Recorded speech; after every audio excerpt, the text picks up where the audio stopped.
Arabanao ny tokantrano manaraka ny météo-tsika ny sary azo tamin'ny zanabolana misy an'ity rahona hitantsika amin'ny sary zao nandalo tato avaratry Madagasikara izay nitondra rotsakorana betsaka tamin'iny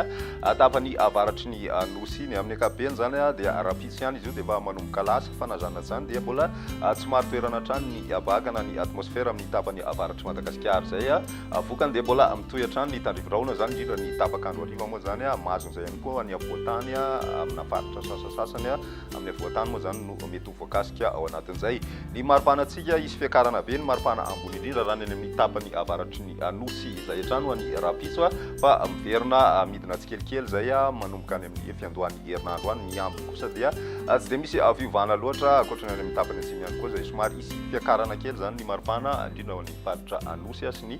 faritra andohiny toy izao ny toetrandrontsika ho an'ny rapitso ary avao maraina dia misy ny orana amin'ny morontsiraka faritra savana lanjirofo sy ny faritra atsinanana somary tandrivorahona moa zany zay ary mbola mandraondraona ny andro any tan'ny faritry Sofia misy ihany koa ny sisandraona any amin'ny faritry Melaky ho an'ny ilany atsinanany avoatany dia mandraona mitsitokotoko ny ambiny kosa dia ny masoandro no manjaka raha ny piso tolakandro dia mbola mitohy hatrany ny tandrivorahona araka ny fanatsika teo amin'ny faritry Sofia iny izay mety ho arahina kotroka moa zany indraindray mahazo izay ihany koa ny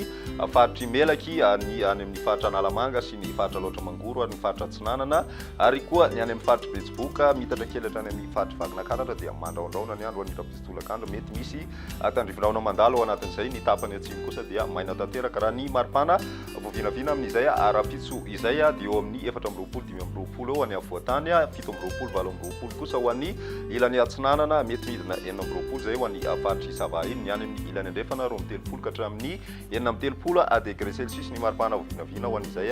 rapitso izay ny toetrandro voavinavina ho an'ny andron'ny alatsinainy mitohy hatrany ny orana any amin'ny tapany avaratry Madagasikara Sofia ny any faritry Savana Lanjirofo misy ny tandrivorahona mety araikotroka any amin'ny faritry Melaky ary mety isy ihany koa ny rahona mitsitokotoko any ilany atsinanany avoatany mety isy tandrivorahona mandalo ao anatin'izay ny ambiny dia anjakany masoandro tanteraka ny maripana voavinavina amin'izay androny alatsinainy izay dia eo amin'ny 9 eo any avoatany misy fiakarana kely zany ho any faritry Vakinakaratra ny any amin'ny ilany atsinanana ihany koa dia miakatra ny maripana 20 ka hatramin'ny 7 degré celsius ary ny any amin'ny ilany andrefana raika amin'ny 30 ka hatramin'ny 430 degré celsius ny voavinavina zany hoe misy fidinana zay ho an'ny morontsiraka andrefany Madagasikara iny ny talata kosa amaranantsika azy dia mbola misy hatrany aloha zany ny tandrivorahona any amin'ny tapany avaratry Madagasikara mahazo ihany koa ny any amin'ny faritry Melaky ny ambiny kosa dia miverina maina ny andro amin'ny ankapobeny ny maripana voavinavina amin'izay talata izay eo amin'ny 15 eo any avoatany ny any amin'ny morontsiraka andrefana kosa raika amin'ny 30 ka hatramin'ny 430 degré celsius ary ny ilany atsinanana 17 ka hatramin'ny raika amin'ny 30 degré celsius ny maripana voavinavina amin'izay androny talata izay ny météo-tsika tamin'ity an'ity raha pisindray taona manaraka velomity